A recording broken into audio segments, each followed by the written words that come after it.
भगवान को भौतिक वस्तुएं नहीं बल्कि उन्हें तो भक्तों के निस्वार्थ प्रेम और भक्ति प्रसन्नता देती है। हेलो नमस्ते, मैं अर्चना अग्रवाल। कहानी को लाइक सब्सक्राइब करना ना भूलें। तो आइए सुनते हैं एक छोटी सी कहानी।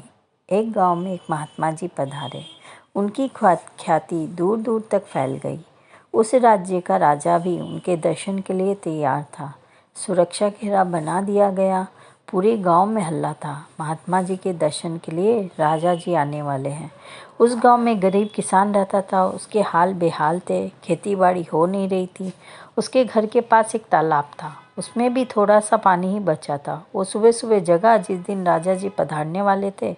वह किसान सरप्राइज हो गया। जो तालाब था उसमें एक कमल का फूल खिला था, जो बेमौसम फूल खिला था। उस किसान ने सोचा कुछ खेती बाड़ी तो हो नहीं रही, क्यों नहीं ये फूल बाजार में बेच दूँ, शायद कुछ पैसे मिल जाए। बड़ी मुश्किल से कीचड़ में होते हुए पुष्प के पास गया और फूल निकाल लाया। केले के पत्तों में बीज सजाकर उसे बाजार ले गया बेचने के लिए। हर कोई उसे देख रहा था कि ये बेमौसम कमल पुष्प कहाँ से आया है। एक सेठ जी आए और बोले, ये 2 चांदी के सिक्के के बदले में ये पुष्प मुझे दे दो, मैं जाकर ये महात्मा जी के चरणों में चढ़ाऊँगा तो वह कितने प्रसन्न होंगे। किसान मोल भाव कर ही रहा था कि उससे बड़े सेठ आ गए और बोले, ये मुझे दे दो, मैं तुम्हें 10 चांदी के सिक्के देता हूँ, मैं जाकर महात्मा जी को चढ़ाना चाहता हूँ। किसान को कुछ समझ नहीं आया। अभी तो 2 सिक्के मिल रहे थे और अभी 10 मिलने लगे। तभी राजा जी का मंत्री वहाँ से निकला और बेमौसम कमल पुष्प को देखकर वह आ गया और बोला, मैं तुम्हें 100 चांदी के सिक्के देता हूँ, मैं जाकर राजा जी को दूंगा, राजा जी महात्मा जी को देंगे, राजा जी मुझसे प्रसन्न हो जाएंगे, अद्भुत दृश्य होगा, महात्मा जी भी प्रसन्न हो जाएंगे। उस किसान के आसपास भीड़ जमा हो रही थी। तभी राजा की नज़र उस पर पड़ी तो मंत्री ने बताया, किसान है जो बेमौसम का कमल पुष्प लाया है और सभी उसे खरीदने की होड़ में लगे हैं।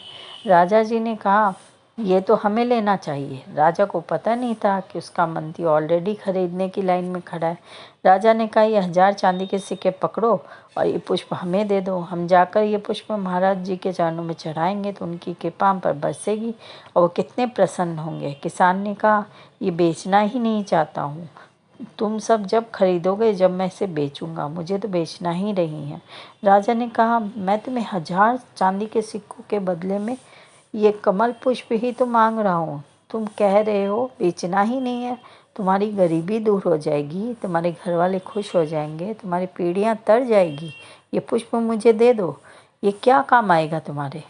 उस किसान ने कहा, अब ये पुष्प इतना बहुमूल्य हो चुका है कि मैं जिसके लिए आप मुझे 1000 चांदी के सिक्के देने को तैयार है, अब मैं खुद जाकर ये महात्मा जी के चरणों में चढ़ाऊँगा।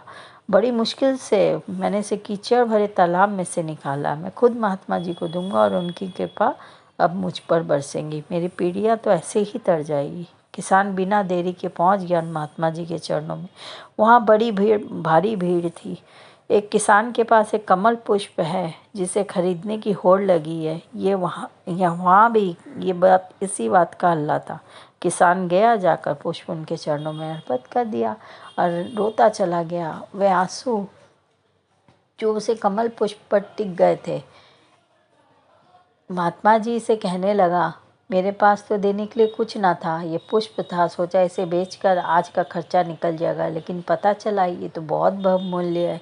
इसके बदले मुझे 1000 चांदी के सिक्के मिल रहे थे, पर मुझे कुछ नहीं चाहिए।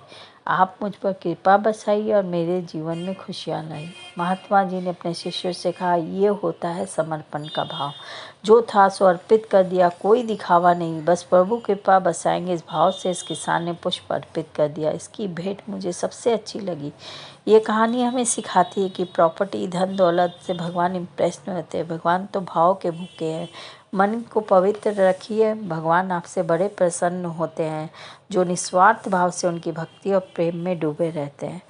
आपको कहानी अच्छी लगी हो तो लाइक सब्सक्राइब करना ना भूलें। राधे राधे, राधे राधे, राधे राधे।